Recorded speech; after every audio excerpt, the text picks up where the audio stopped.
வணக்கம் உறவுகளே, இது நண்பரும் நான் முருகேசன். இந்த காணொலியை பார்க்கும் நண்பர்கள், உறவுகள் அனைவரும் தயவு செய்து சப்ஸ்கிரைப் செஞ்சு உங்களுடைய மேலான ஆதரவை கொடுங்கள். நன்றி, வணக்கம். இன்றைக்கி 3 எம்எல்ஏக்கள் ராஜினாமா பண்ணியிருக்காங்க. ராஜினாமா பண்ணுறது எதுக்காக அப்படின்னா, திருப்பி இடைத்தேர்தலில் நின்று ராஜினாமா பண்ண தொகுதிகளில் திருப்பி நின்று, திருப்பி தாவேகாவோட அடையாளத்தோடு நின்று, தாவேகாவுடைய வேட்பாளர்களாக நின்று, தாவேகாவுடைய எம்எல்ஏக்களாக வரணும். இந்த கட்சி தகவல் தடை சட்டத்தெல்லாம் கட்சி தகவல் தடை சட்டம் இதில் வர முடியாது. நான் ராஜினாமா பண்ணிவிட்டேன், ராஜினாமா பண்ணிட்டு தான் என்னுடைய வெற்றியை நான் ராஜினாமா பண்ணிவிட்டு வேறு ஒரு கட்சியில் சேர்ந்து அந்த கட்சிக்காக நின்று அதை நான் வென்று வந்திருக்கிறேன். அப்போ இந்த கட்சியினுடைய எம்எல்ஏ அப்படின்னு சொல்லிவிட்டு அவர் தர்க்கம் பண்ணலாம் கோர்ட்டில். இதுக்கு வராது, கட்சி தகவல் தடை சட்டம் வராது. அதிமுக ஜெயிச்சு திருப்பி இங்கே வந்தீங்கன்னாக்கா, அப்போ அப்படியே வந்தீங்கன்னாக்கா அந்த கட்சி தகவல் தடை சட்டத்தின் கீழே நடவடிக்கை எடுக்கப்படும். அதனால தான் இன்றைக்கி ராஜினாமா பண்ணியிருக்காங்க. 3 பேர் ராஜினாமா பண்ணியிருக்காங்க. இப்போ இவர்களுக்கு மெஜாரிட்டி வேணும் அப்படிங்கிறதுக்காக ராஜினாமா பண்ணியிருக்காங்க. அதாவது அந்த 3 பேர் ராஜினாமா பண்ண உடனேயே பார்த்து அப்படிங்கன்னா இன்றைக்கி மாலை செய்திங்க. இன்றைக்கி மாலை செய்தி. நான் எப்போயுமே 2 நாளைக்கு 4 நாளைக்கு மேட்டர் தான் பேசுவேன். இப்போ இது முக்கியமான மேட்டர்னால பேசுகிறேன். இப்போ இன்றைக்கி மாலை செய்தி அது. இப்போ நீங்கள் அந்த 3 எம்எல்ஏக்கள் ராஜினாமா பண்ணிட்டாங்க. பண்ணின உடனே அடுத்து நேராக அங்கே எங்கே வராங்க, ஆதவ அர்ஜுனாவை பார்க்க வராங்க. ஆதவ அர்ஜுனாவுக்கு சால்வையை பொறுத்துறாங்க. அவரும் சால்வையை பொறுத்துறாரு. ஒரு ஒரு ஒரு ஒரு இணக்கமான ஒரு நிலைப்பாடு அந்த இடத்துல இருக்குது.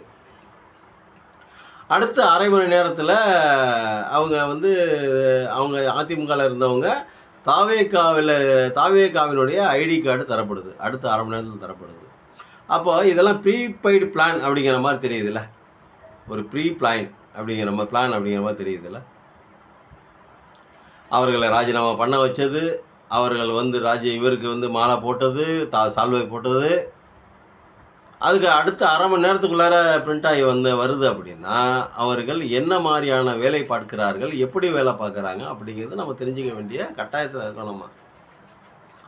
நம்ம தான் ஓட்டு போட்டு ஜெயிக்க வச்சுருக்கோம். எவ்வளோ கேவலமான விஷயமா இருக்குது பார்த்தீங்களா? இது நார்த்தில் நடந்த விஷயம். இப்போ பிஜேபி ஒரு 4 மாநிலத்தில் ஜெயிச்சிருக்குமா? மாநில தேர்தலில் உத்தரப்பிரதேசம் ஜெயிச்சிச்சு, மத்திய பிரதேசம் ஜெயிச்சுன்னு நினைக்கிறேன். இப்போ பீகார் அங்கெல்லாம் நிறைய மாநிலங்களில் உள்ளடி வேலைகள் தான். ஒன்று ஜெயித்தவங்கள அந்த பதவி ஜெயித்தவங்கள என்ன பண்ணுவாங்க, அந்த எம்எல்ஏ பதவியோடு கூப்பிட்டுக்குவாங்க, காசு கொடுத்து விலைக்கு வாங்கிடுவாங்க. இந்த மாதிரி தான் பண்ணுவாங்க. இது நார்த்தில் அவங்க பண்ண வேலையை இப்போ என்ன பண்ணியிருக்காங்க, இப்போ தமிழ்நாட்டில் பண்ணியிருக்கிறது இந்த தாவேகாங்கிற கட்சி பண்ணியிருக்கு. இதுவரையும் இல்லாதது. அதான் ஹார்ஸ் ட்ரேட் அப்படின்னு சொல்லிட்டு ஒருத்தர் கேள்வி கேட்டார். குதிரை பேரம், இதுதான் குதிரை பேரம். இப்படி தான். ஏன் ஆதவ அர்ஜுனா பார்க்கணும்? ஏன் விஜய் போய் பார்க்கக்கூடாது? ஆதவ அர்ஜுனா ராஜினாமா அதிமுக மேலே ராஜினாமா பண்ணிட்டாங்க. விஜய் போய் பார்க்கக்கூடாது? ஏன் ஆதவ அர்ஜுனாவை போய் பார்க்குறாங்க? ஏன்னா அதில் விஜய் நேராக தலையிடலை. ஆதவ அர்ஜுனா தான் நேராக தலையிட்டு அனைத்து தரப்பு வேலைகளையும் அவரே செஞ்சுருக்கார். இதுதான் உண்மை. புரியுதுங்களா? இதுதான் நடந்தது உண்மை. இப்போ என்ன பண்ணுவாங்க? இப்போ அடுத்து 6 மாதத்துக்கு அப்புறம் இடைத்தேர்தல் வரும். அந்த இடைத்தேர்தலில் தாவேகாவோட வேட்பாளர்கள் நினைப்பாங்க. நின்று தாவேகாவோட எம்எல்ஏக்கெல்லாம் உள்ளே வந்துடுவாங்க. அப்போ கட்சி தகவல் தடை சட்டம் வராது. எந்த பிரச்சனையும் இல்லாமல் அப்படி சுமூகமாக ஓடும். இதுக்காக தான் இப்போ ஆரம்பகட்ட வேலை. இந்த வேலை ஆரம்பகட்ட வேலை. இப்போ நீங்கள் நல்லா யோசிச்சு பாருங்கள். இது ஒரு மானங்கட்ட செயல் இல்லையா? இது ஒரு இழிவான செயல் இல்லையா? இது எல்லா கட்சிகளும் ஒத்துக்குது. கூட்டணி கட்சிகள் மட்டும் இல்லை, நீ எல்லா கட்சிகளையுமே, தமிழக எல்லா கட்சிகளும் ஒத்துக்குது. வேறு வழி இல்லை. காரணம் என்ன அப்படின்னா, திருப்பியும் போய் நின்னா எங்கடா இவன் பாட்டுக்கு 200 சீட்டு ஜெயிச்சுட்டு வந்தானா என்ன பண்ணுறது அப்படின்னு ஒரு பயம், ஒரு ஒரு ஒரு பயம். அந்த பயத்தினால தான் இந்த மாதிரி ஆச்சு. இந்த மாதிரி நடக்காமல் இந்த மாதிரி நடந்துக்கிட்டு இருக்குது. இந்த கோளாறுலாம் நடந்துக்கிட்டு இருக்குது. அப்போது நீங்கள் நல்லா யோசிச்சு பாருங்கள்.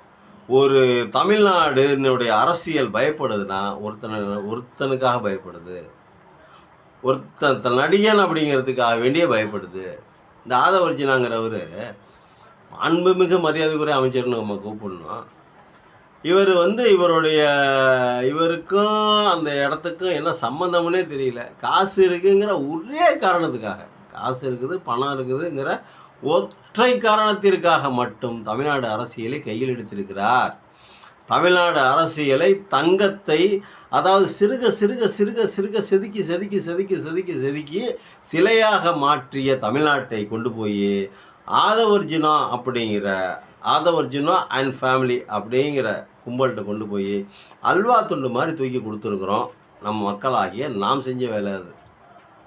இவிஎம் பாதி வேலை செஞ்சுருக்கு, அது ஒரு பக்கெட்டு, அது அப்புறம் பேசுவோம், அது ஒரு பக்கெட்டு இருக்கட்டும். இவிஎம் பாதி வேலை செஞ்சுருக்குது. கொடுத்தது நம்ம மக்கள். பாதி இவிஎம் பாதி மக்கள். இப்போ இந்த நாடு வந்து எங்கே போகும் இனிமேல்? இப்போ இந்த 3 பேர் ராஜினாமா பண்ணியிருப்பாங்க. எப்படி ராஜினாமா பண்ணியிருப்பாங்க? மாதம் 1 லட்ச ரூபா சம்பளம் ஒரு எம்எல்ஏக்கு. இன்னும் எக்ஸ்ட்ரா வந்து இன்னும் நிறைய சலுகைகள் இருக்கும். ட்ரெயினில் ஃப்ரீயாக போகலாம், பஸ்ஸில் ஃப்ரீயாக போகலாம், நிறையா இருக்குதுன்னு வச்சுக்கங்களேன்.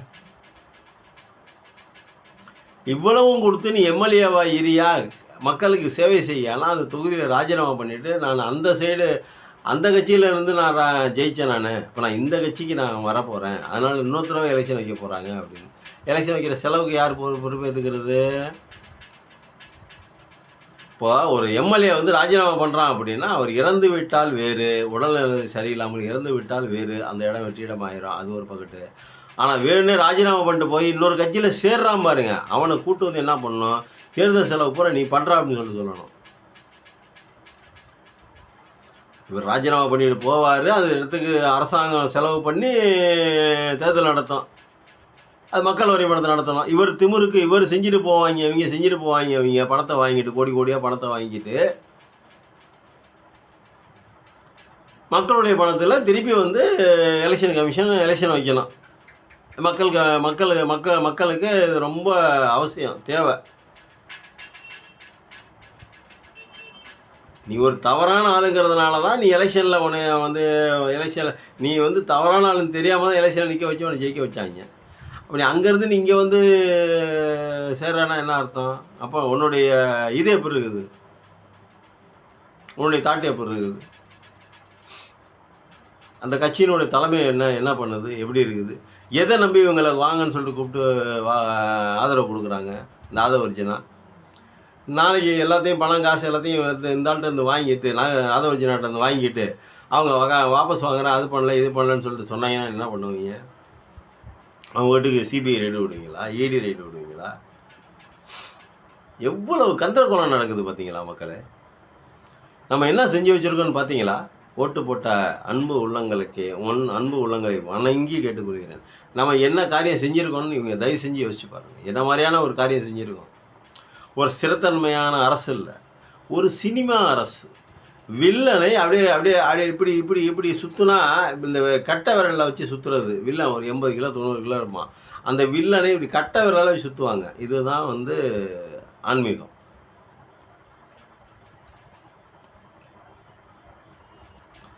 நல்லா சிந்திச்சு பாருங்கள். இது நன்மைக்கா தீமைக்கான்னு தெரில.